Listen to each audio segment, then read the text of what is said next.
Hey guys, it's Yadir. So with new semester coming up, many students are moving into new dorms, halls, apartments, condos, houses, you name it. And with this, we are going to run into roommates. So on the most part, people usually have a good relationship with their roommates.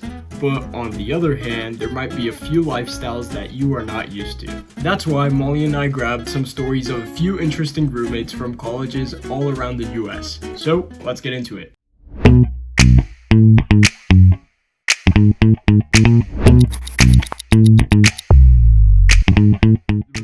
Alright, so my first story is a loud roommate.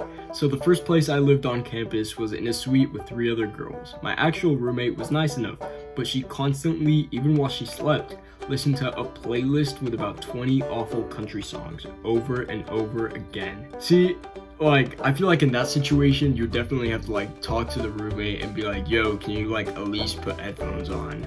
Because I would get pretty annoyed if they kept on playing the same music. Because whenever you move in, you're gonna have different tastes and different likes.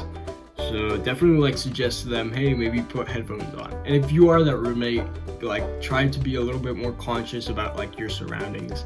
Don't be loud, don't make smoothies at 6 a.m. in the morning. Be conscious of your roommate, if they're sleeping or they just want some quiet time. The first story is called Mommy Dearest, so I'm gonna read this one.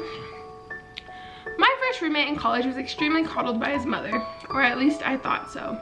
His home was about an hour away from campus, and she came up every day to get his laundry and make his side of the bed, clean his side of the room. Okay. They were both neat freaks, and I wasn't a slob by any means, but I wasn't quite as neat as either of them would have liked. What ended up happening is I would come back from class and find her making my bed, organizing my desk, and picking up dirty clothes. That's personal space. I'm I don't care if you're trying to keep the room clean. Didn't really appreciate that, but I didn't want to make waves, so I just kept my mouth shut. Finally, it got really weird when I came back to the room after a class had gotten canceled and they were both in the same twin bed. He was sleeping and she was stroking his faceless hair and singing him a lullaby.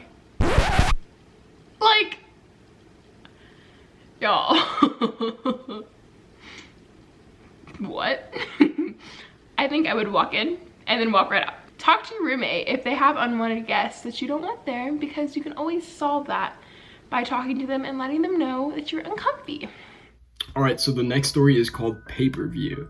So this is in the University of Arizona, Santa Cruz Hall, fall of '72. Wow, so this is a long time ago.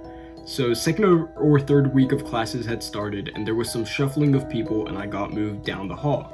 The dorm manager took me there and gave me a new key and introduced me to my new roommate, who I immediately got a weird vibe from as he wouldn't say anything or look me in the eye. That is weird. I put my suitcases down and left for class. When I opened the door just a few hours later, my way was blocked by butcher paper wall with 2 paper doors in it. The doors were hinged with tape, and only the left one was open. I could see my things through it.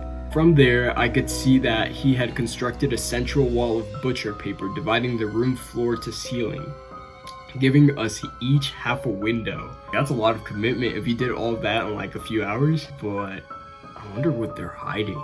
No, just kidding. That one's crazy though. I feel the whole butcher paper is way too far. I feel that's what you see in a Disney Channel show.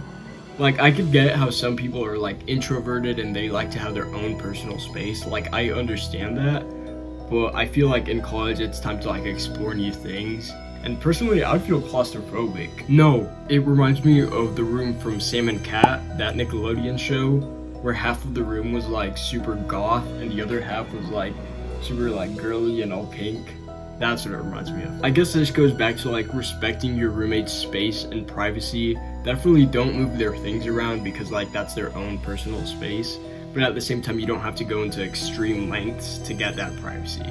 Just talk it out and make sure that you guys respect your boundaries and set your boundaries in the beginning. The next story, protein shaking things up. My college roommate was an extremely quiet athlete who would go weeks without speaking to me. I've had a roommate like that. When she asked me one day if she could order some protein bars, I was confused by the question. She failed to mention the quantity of protein bars she wanted. She ordered about 50 jumbo cases of protein bars and a similar amount of protein powder online one day. The boxes filled up the entire free floor area of our room for the rest of the year. I had a little pathway cleared so I would walk to my bed. Maybe she was like selling them or something. Maybe she was like an influencer or something. Solution, talk to your roommate. Maybe ask quantity if they're trying to buy something like that, especially maybe protein bars, you know, maybe they're trying to stock up. I don't know. I think that's kind of a funny story. Alright, so the next one is called Don't Talk to the Hand, Talk to the Puppet. So that's gonna be interesting. So my roommate in the dorms wore a puppet on her shoulder, and if you asked her a question, she would answer with the puppet. The puppet was a griffin, which is a mythological creature that's a combination of a lion and an eagle. It sucked. We also had all the same classes together, and I woke up late more than once to that puppet in my face telling me the time and telling me that I'm late. Oh, dang. If there's something bothering you with your roommate, or maybe they're doing something that you don't really like, make sure that you communicate with them, because most of the time these issues can get resolved really easily.